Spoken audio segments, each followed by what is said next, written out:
Ladies and gentlemen, ladies and gentlemen, our service will begin in just a few minutes. This is a reminder to please turn off or silence your cell phone if you have it with you today. Rabbi Andrew Bush will be officiating.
Death has taken our beloved Edith Goldschmitt.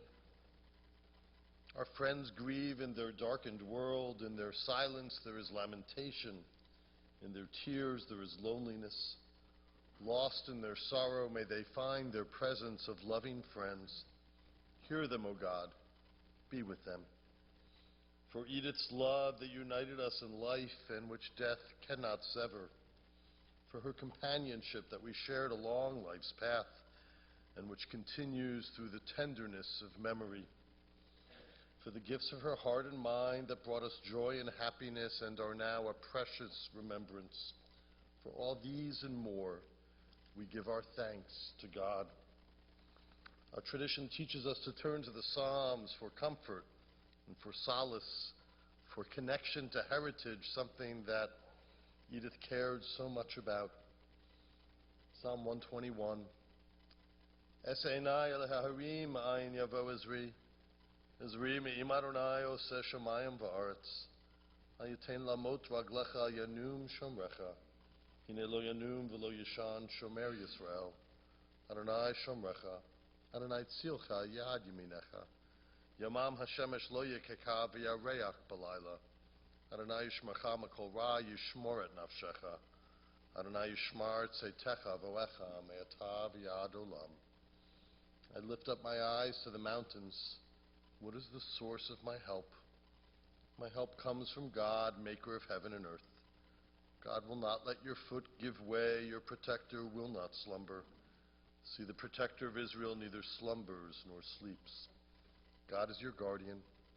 God is your protection at your right hand. The sun will not strike you by day, nor the moon by night. God will guard you from all harm. God will guard your soul, your going and coming now and forever.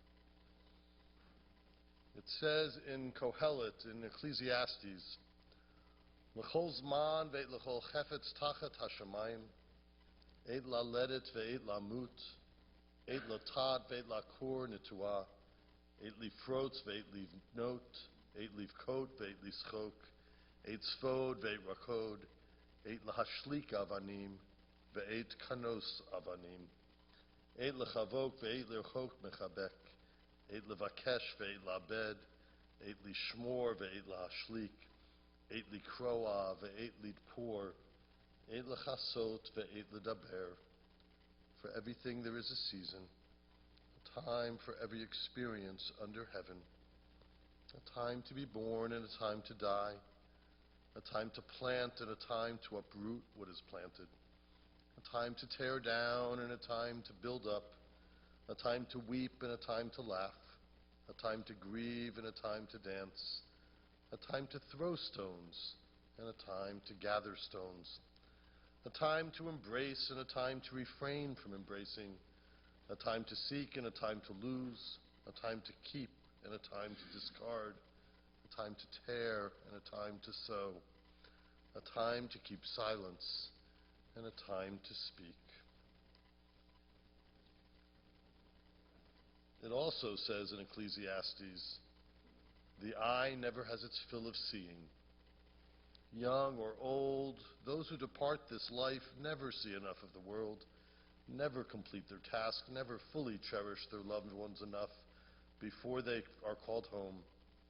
How they yearn for yet another respite from the final summons, or more honestly, how we yearned for how to have them close to us for yet another challenge in our lives, yet another precious moment together, yet another joy. God, be now with those whose hearts are broken, because whenever parting comes, it comes too soon. Console them at this hour. Be near to them when light seems distant. Sustain them, O God, until the time of healing. Rabbi Alvin Fine wrote, birth is a beginning and death a destination, but life is a journey, a going, a growing from stage to stage, from childhood to maturity and youth to age, from innocence to awareness and ignorance to knowing, from foolishness to discretion and then, perhaps, to wisdom, from weakness to strength or strength to weakness, and often back again, from health to sickness, and back we pray to health again. From offense to forgiveness, from loneliness to love, from joy to gratitude, from pain to compassion and grief to understanding, from fear to faith, from defeat to defeat to defeat, until looking backward or ahead, we see that victory lies not at some high place along the way, but in having made the journey stage by stage a sacred pilgrimage. Birth is a beginning and death a destination, but life is a journey, a sacred pilgrimage, made stage by stage from birth to death to life everlasting. As surely as we turn to ancient and modern words of wisdom and comfort, it's important that we turn to words about Edith herself. So let me invite first Carol up to share some remarks about her mother.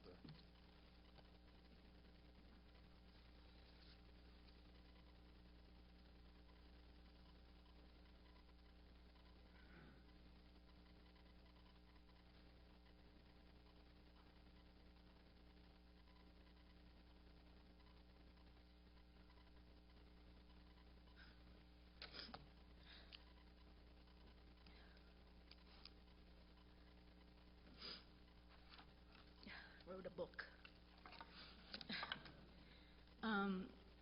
Thank you all for coming. I really, really appreciate it. My mom was really very special to me. Before I talk about my mom, I need to preface what I say with the fact that I didn't truly understand her life until a recent trip to Germany, where I retrieved my grandfather's driver's license that was taken away on Kristallnacht, and he was taken to jail. That being said, my mom grew up an only child in a small town, Burgkunstadt. Her dad had a thriving business selling butcher supplies and sausage casings. My mom told me she used to watch him make the sausage casings. He would clean out the cow's intestines. Oh well, I won't bore you with the rest of the details. Things were very good. She got everything she wanted, went on vacations in Italy and all around Germany. Anti-Semitism began to grow, and the school she went to would not allow the children to talk to her, and she was placed in the back row. She was in 3rd grade. She was moved out of her parents' house to go to a cousin's in Nuremberg, where she could live a normal life and go to a Jewish school. Soon after Kristallnacht, the breaking of the glass occurred. Her father was sent off to temporary jail, which was on the way to the concentration camp. My mom received a letter from her father by way of postcard, wishing her a happy 12th birthday and may God keep you healthy so you can get through your life all right. Her dad got all his documents together and was let out of jail. Then they waited to get a quota to come to the United States. They decided to go to Cuba on the Orinoco, the last ship to dock there. They remained there in internment camps for 6 months. The few possessions that they were allowed to take were taken by ship to the United States. Her mother's mother and sister moved into the Bannerman house and perished by the Nazis. Martin and Clara Cohn were responsible for getting my mom and her parents out of Germany. When they finally made it to Baltimore, it was very difficult. My mom spoke very little English. She was put back to the 3rd grade, it should have been 6th grade, to catch up. She did that quickly and went on to junior high and then graduated in 1946 from Western High School. They struggled. My mom did manicures for 10 cents to help her parents. She lived in the hall of their apartment so boarders could take over a bedroom. My grandparents worked hard in many different jobs until opening their own installment business. My mom belonged to the Cosmopolitan Club in later years. They got together and went to the beach in summertime. She had a generally good life. She worked as a secretary at a shoe company on Hanover Street. She met my dad at the beach. He was on a date with another woman. She was married March 9, 1947. They had Norman, then me. We lived in a row house in the city. Mom and Dad had one car. My most interesting recollection of Mom's driving the car was her taking me to Lexington Market and stalling out at the top of the ramp to the garage. It happened every time. Mom always made sure a home-cooked meal was on the table. She would scream out the door and we came home. She was neat as a pin. She folded clothes so neat that I can't emulate her even if I try. She loved having friends and family over and was a great cook and baker. She made Gesundheitskuchen, great cheesecake, and Speckchenkuchen, amongst other great German foods. We belonged to a country club, Laurel Hills, where she loved playing mahjong. Norman and I would disappear, and she played until it was time to go home. The club opened a golf course, and golf became one of her favorite pastimes. When she wasn't playing mahjong, her dad died right as my parents were building a new house in Pikesville. They asked my grandmother to move in with us, and my mom was a devoted daughter. Mom and Uma together were extraordinary cooks. When I woke up in the morning for school, the smell of dinner was all through the house, and the challah was heavenly. She loved celebrating holidays and birthdays with family and friends. Mom and Dad traveled to Hawaii, San Francisco, Las Vegas, Aruba, St. Thomas, and eventually back to my father's hometown in Germany. She helped my dad with his drapery business and was the home accountant, putting her dollars in small manila envelopes, one at a time. We went to shul every Friday night. She loved going to sisterhood events at Baltimore Hebrew and classes. She loved keeping traditions alive. She loved bowling, was on a bowling league. One day, my dad wasn't feeling well. He was only 63 years old. That was the beginning of a very rough illness, but my mom was the best caregiver you could ever want. She was by my father's side and was the best wife you can imagine up until his death. Fast forward, my grandmother died, and Mom lived in the house alone. Years later, the house was too much for her to maintain, so she moved to the atrium. She didn't need to cook anymore, and she had great friends. Ruth Zeller, Ruth Chrysler, and Mom became the Three Musketeers. They had fun together. My mom went on trips to the casino, Atlantic City, and any other activity the atrium had to offer. She sang in the chorus. She did fashion shows. She went with Lauren and me to the Hippodrome for many seasons. When she turned 80, I decided to give her an iPad. And she really couldn't even learn how to open a door. But she actually did great with it and located one of her German friends whom she hadn't spoke to in many years. She loved her FaceTime, and she loved getting emails. As people began to die around her, and as she could no longer drive, we became best friends, not just mom and daughter. We went shopping together, went to lunch. Did I mention she loved to eat? She chewed every bite 50 times. I was done my meal by the time she took her second bite, but it was mesmerizing to watch. We went to casinos together. When she went with the atrium, she played penny slots for 9 cents at a time. When she was with me, she perked up. I put the bills in the machine, and she played $3 a hand. And she won, and she was so proud, and she kept her winnings. Whatever made her happy made me happy. Besides loving her children, my mom loved her grandchildren with all her heart and was so proud of every one of them. Ryan, Adam, and their wives, Heather and Justine, Lauren and David. She talked about them all the time. When babies came, she was over the moon. Lila, Spencer, and Harrison. Nothing topped their visit. Mom was on Mars when she met David's Carly and Lauren's Justin. The final wonderful moment came when my mom was very sick. All of the family came in town or FaceTimed her. She was so happy because she thought she would never see anyone again. Lauren came to see her and sang multiple show tunes to her, which gave her her last 15 minutes of clarity. She danced in her bed and sang along. There are many people that my mom would have wanted to thank that were part of her life. Her daughter-in-law, Debbie, who helped her out whenever she needed. Brian, my husband, who was there to support us all through good times and bad, and who trekked with me the night before she died to say goodbye. Kimmy, who started out as her aide but became family. The multiple wonderful caregivers at the atrium that took amazing care of my mom. She truly loved you. Joelle, who had Mom making jewelry and playing bingo until 1 week before she died.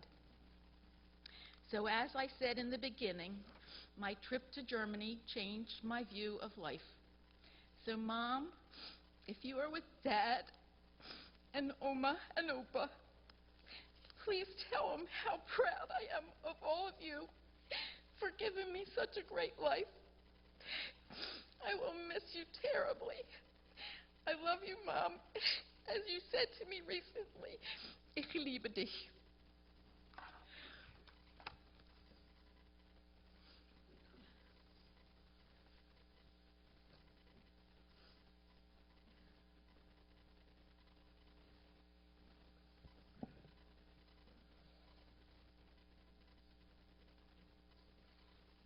And let me invite Ryan.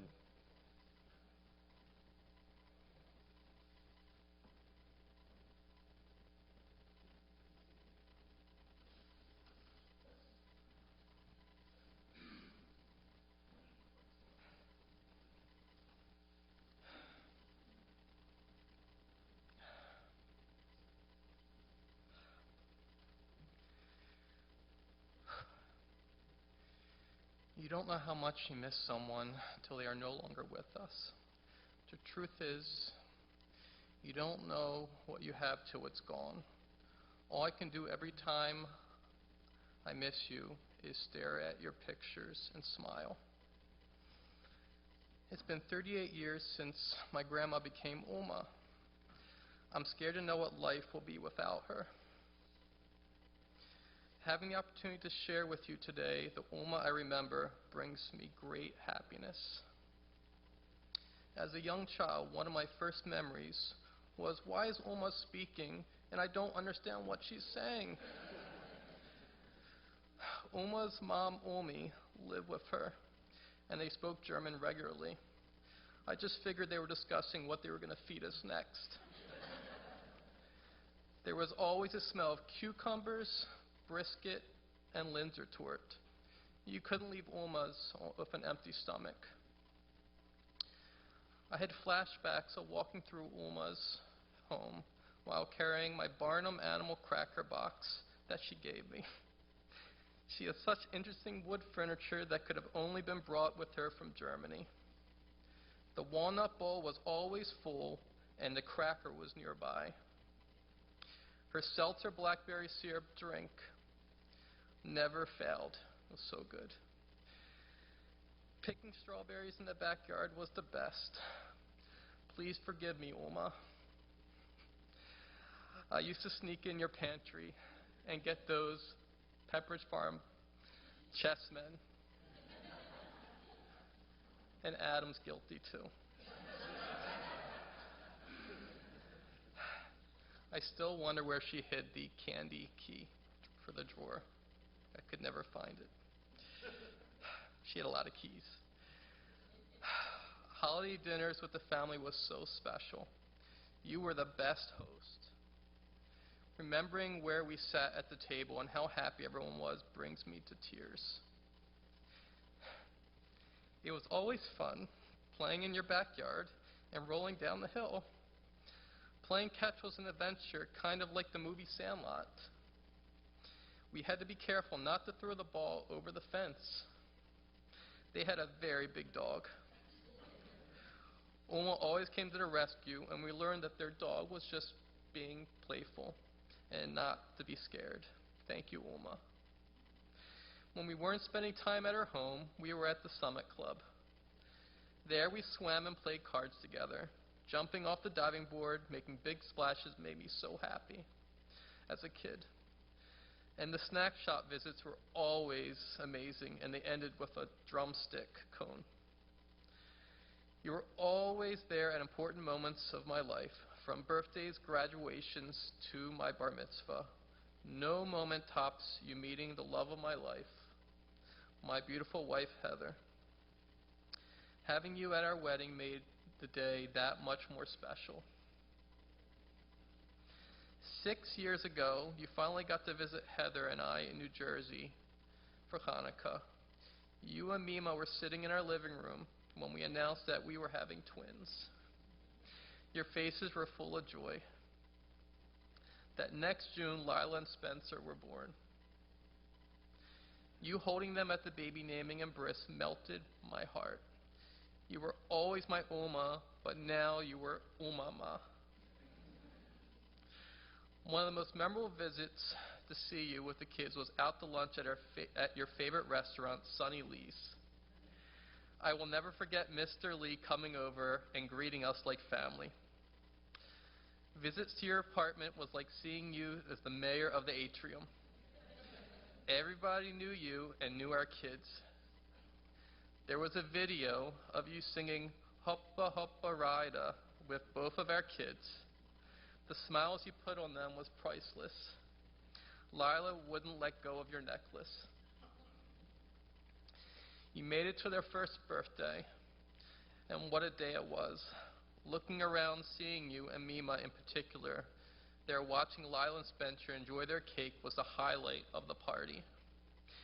You were always so happy to see them via FaceTime on your iPad and asking when we could come see you again. I wish I could have spent more time together with you, but we will always treasure the time we had. It brings me peace to know that you are now with Omi and Upa. Hoppa hoppa Rida, we miss you and love you. We are vermissen dich, oh lieben dich. I love you, Oma.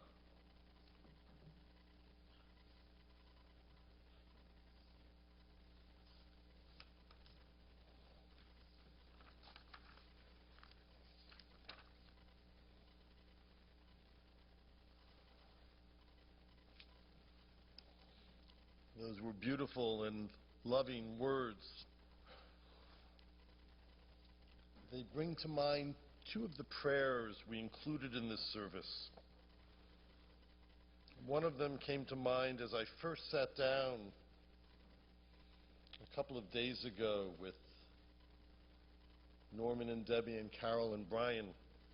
And before we even said anything, Brian said to me that despite the relatively calm and normal life, and I'm paraphrasing, I don't remember an exact quote, the relatively normal and calm life that Edith lived, she lived a miraculous journey at the same time. When Rabbi Fine speaks about the victory in life being life's journey stage by stage, he meant the simple normal life for those of us born in the States and never having to flee as refugees. But it seems all the more fitting when we think of the life that Edith lived as part of her family's journey as a whole, and being able to settle here with the blessings of a simple life and a family, even if it was not easily claimed.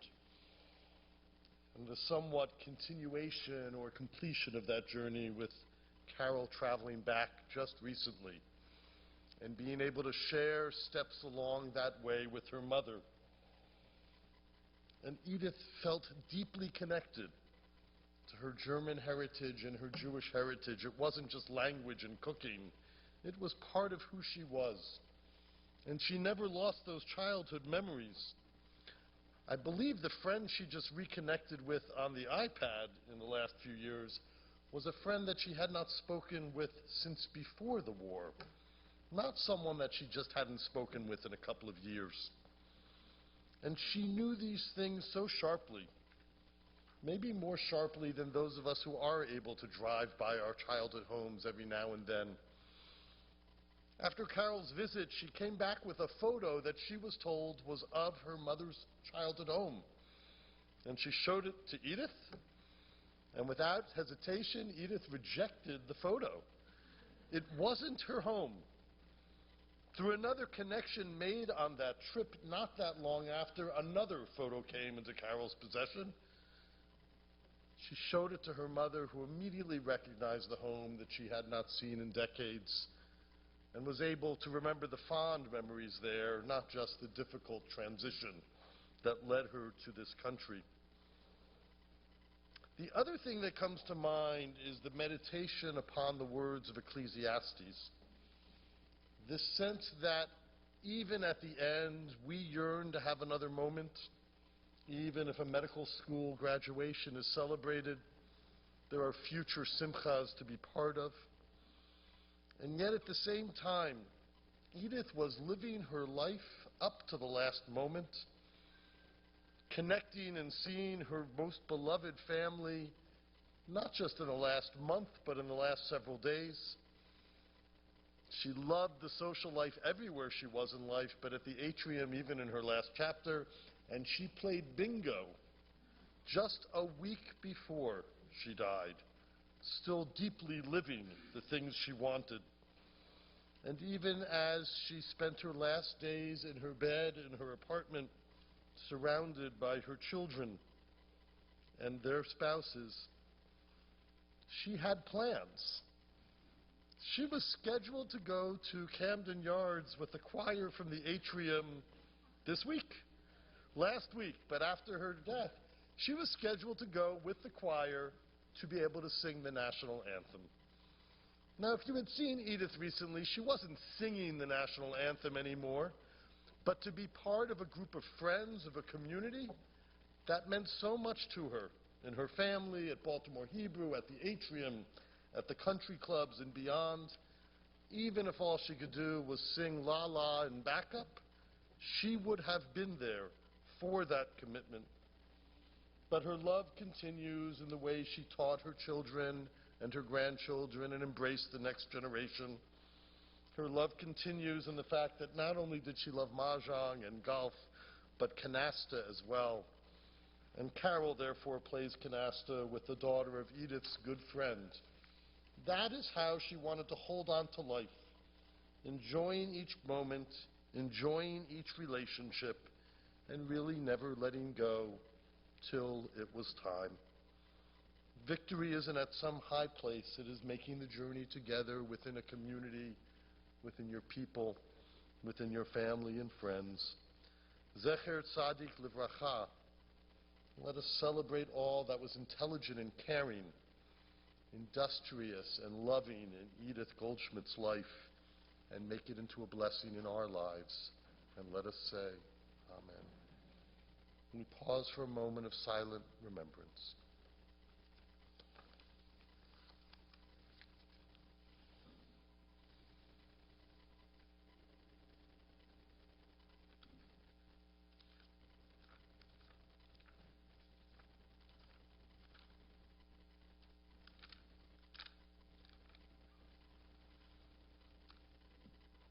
Please rise for El Malei Rachamim.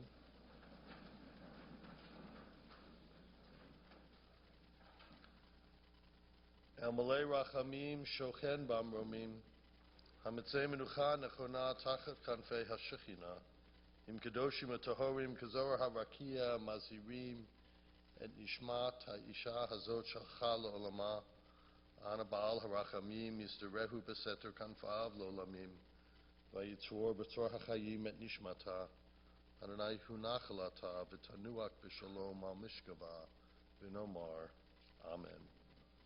Compassionate God, eternal Spirit of the universe, grant perfect rest in your sheltering presence to Edith Goldschmitt, as surely as you have to her beloved husband, Larry, who has entered eternity. O God of mercy, let her find refuge in your eternal presence, and let her soul be bound up in the bond of everlasting life. God is her inheritance. May she rest in peace. And let us say, Amen. Please be seated.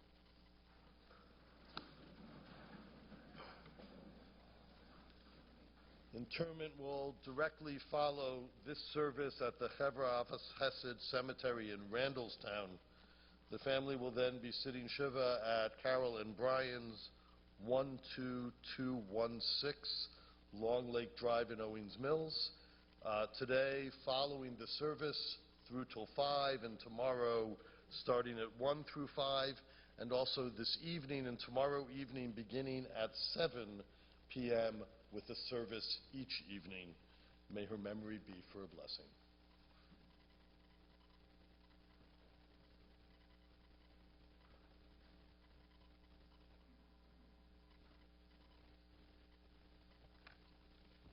As your names are called, will the following active pallbearers please go to the rear of the chapel?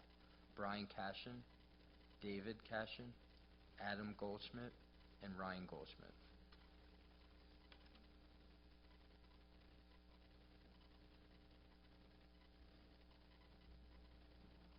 As your names are called, will the following honorary pallbearers please go to the rear of the chapel to form a guard of honor? Lauren Cashin, Justine Goldschmitt, Heather Goldschmitt, and Evelyn Held.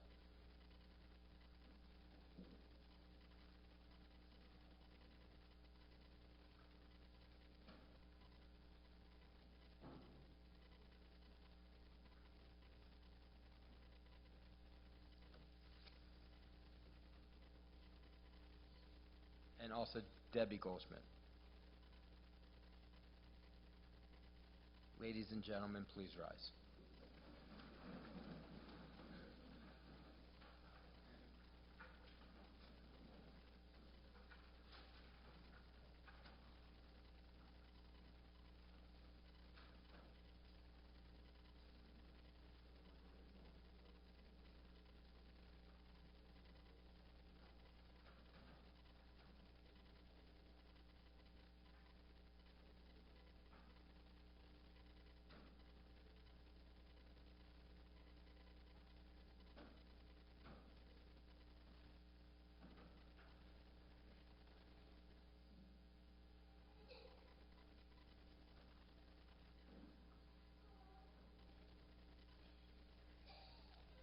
This concludes our services in our chapel. Thank you.